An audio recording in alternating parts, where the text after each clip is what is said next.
okay, but you say there's the devil in the details. I do. So, just to kind of give a little background to your listeners, I'm a farmer and rancher from Mitchell, South Dakota, and a lifelong South Dakotan. I am very invested in promoting and advocating for agriculture all across the country. And I got involved in this fight over here on East River, South Dakota. There is a carbon pipeline that's been proposed to come through the state. And unfortunately, using current private property laws and statutes and eminent domain laws, they have for the last couple years been coercing and threatening and slapping lawsuits on 160 landowners here in the state. And it has come to a place where a lot of these things have got to come to a head. And so it's happening in the legislative session as we speak. And why it matters to folks outside of the pipeline path, because I'm not in the path either at this moment. It matters because there is a constitutional crisis brewing in the state of South Dakota, and it comes down to maintaining private property rights and maintaining local governance, and both of those are in the balance, hanging in the balance. And so, yeah, I'd love to talk to you a little bit today about Senate Bill 201 if I can. You bet. Now, the part you're objecting to is Section 15, a new section to be added to the law. Well, I would say the bill itself is an egregious overuse of power. It basically seeks to centralize power and give it to the state, give authority to the state. And so if folks go read this bill, Senate Bill 201, it's a lengthy one. It talks about the different things the pipeline companies will have to do to be in compliance and to get their project through. It talks about the different hoops they'll have to jump through and easements and all of those things. But yeah, the devil really is in the details of this. And this is where it matters to any person living in this state. It will change how things move forward. It will grease the wheel essentially for any business to take a look at your private property and say, well, we're told they're open for business here, and the South Dakota land is for sale to the highest bidder. So it's all up for grabs. So forget the private property owner, forget the business owner here in South Dakota, forget your backyards and your neighborhoods. Now it's time for big business to come in. And so specifically, what am I talking about with 201? It talks about that a county, city, or government unit will not be able to create any provisions to protect and lead and make decisions for their own counties. So it would limit your ability to do road construction or maintenance or other agreements. It would not allow you to create county zoning ordinances for building permits or easements or structure requirements. It would basically, in a nutshell, strip away our ability to lead and make decisions and make ordinances that are best for each individual county. Because at the end of the day, McPherson County is not the same as Lincoln or Minnehaha or Davison County. There's different terrains, there's different needs within the community, there's different population densities, and there is no uniform, socialized, big brother government in the state in Pierre that can make a one size fits all blanket easement ordinance and approach to governance. The best governments comes from locals, from county commissioners, townships, school board members who live in the communities, who see the impacts of the decisions they make. And this SB 201 is a gross abuse of power and takes away our ability to govern ourselves in the state of South Dakota. Yeah, I see where someone in Pierre could decide what something in Brown County or Butte County, Harding County, if they want to run a gas or liquid transmission line or an electric transmission line across your property, the state decides. You don't.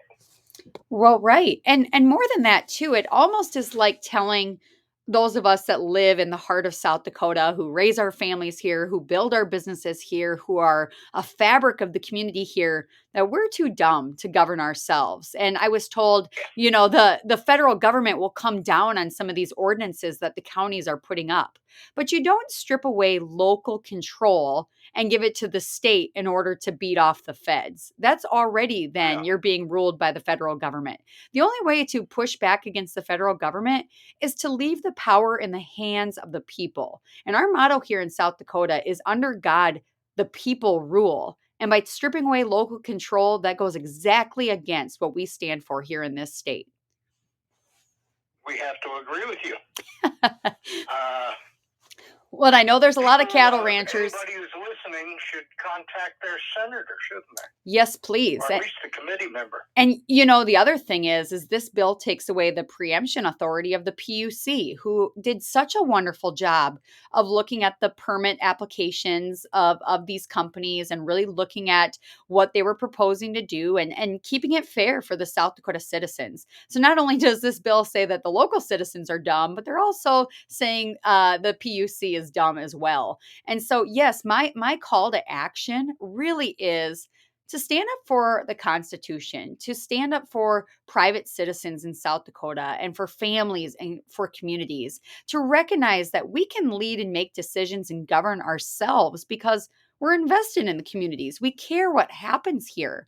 We can't have a uniform bill that's centralized, socialized, and one size fits all. It's anti-American and anti-freedom to its core. And so my call to action is please email your state senators, tell them to vote no on SB 201.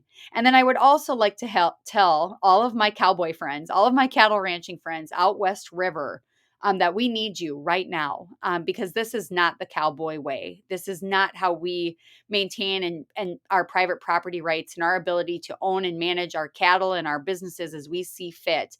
I need every rancher in my community that I love to load up the pickups, bring the cowboys to town to Pierre, because tomorrow, Thursday, on the floor or in committee, SB 201 will be debated, and we need to show a strong showing of opposition. And the only way we can do that is to have as many people flooding the Capitol building as we possibly can.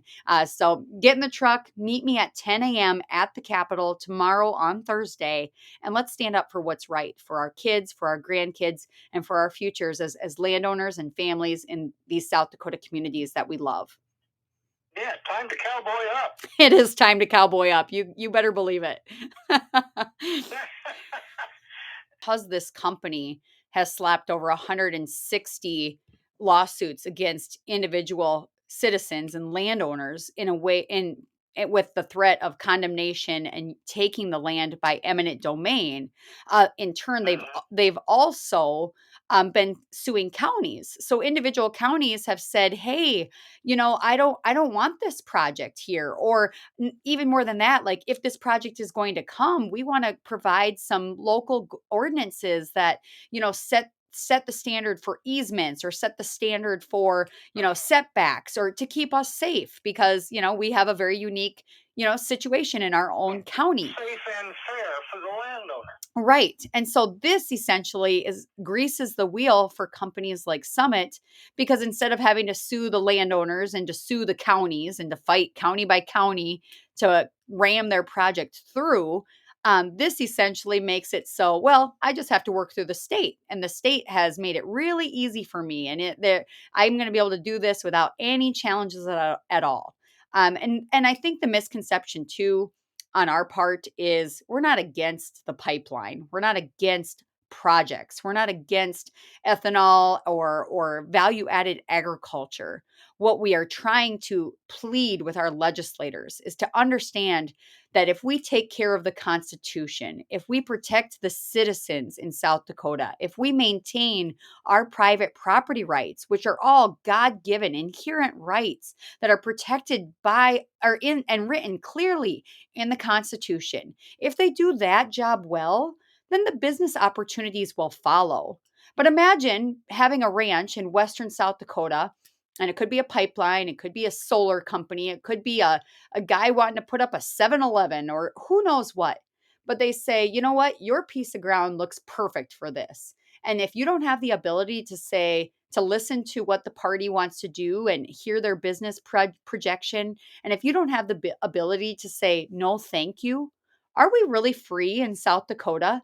mean, these producers are investing in this land. They're hanging on to it for multiple generations. They're building their own dreams and their own businesses, and they have hopes for the future.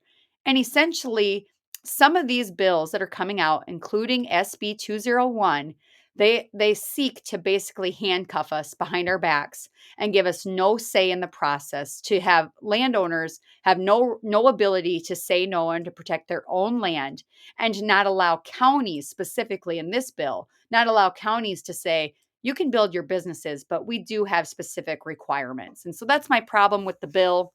And there's more. We could get into a lot of it, but in a nutshell, it is maintaining local government control.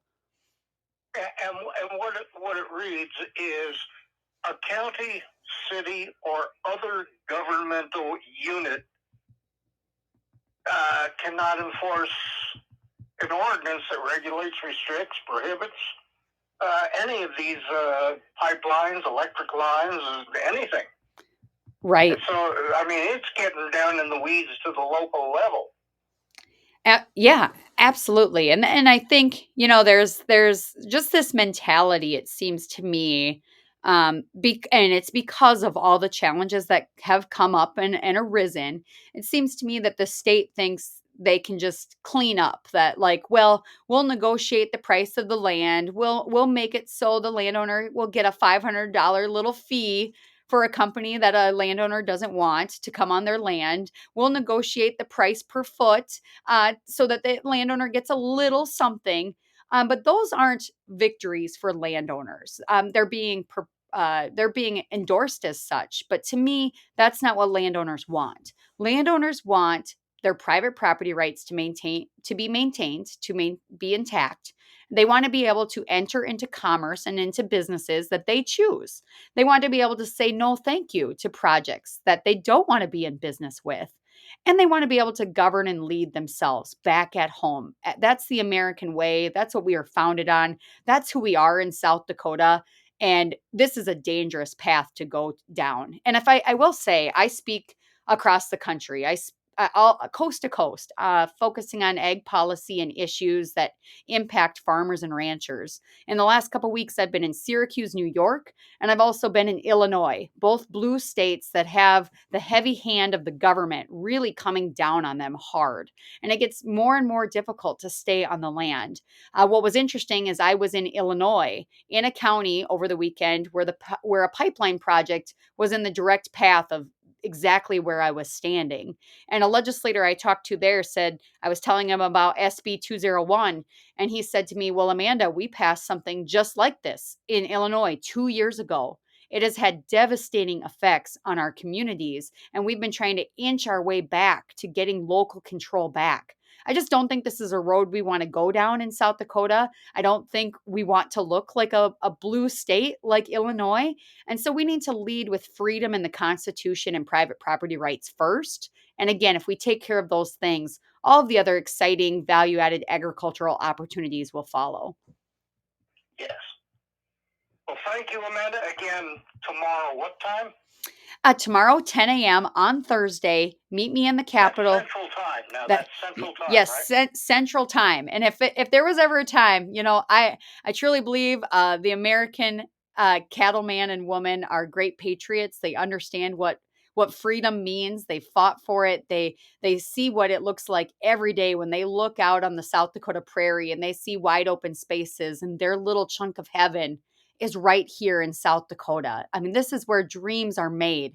I truly believe the American dream is alive and well here in South Dakota, but we have to fight for it. We have to safeguard it. And the only way we can do that, I believe, right now in the next 24 hours is to make a plan, get to Pierre, show a strong showing of opposition to egregious abuses of power like SB 201. And let's stand together in solidarity as South Dakota citizens and say, not here, not in South Dakota. All right, Amanda, we thank you. Can people get a hold of you to talk about this? Absolutely. So please follow my social media pages, especially Facebook. I'm posting updates all the time with information on the bill, with how to email your legislators, and also the details of what's happening in Pierre. They can also check me out at amandaradke.com for all kinds of information on this issue and many more that are facing farmers and ranchers and landowners and South Dakota families and surrounding families or in the other states as well. So if you want to keep your rights, head to Pierre tomorrow. Yes, please. 9 a.m. Western time. Urgent, please. Yes, please come. Yes.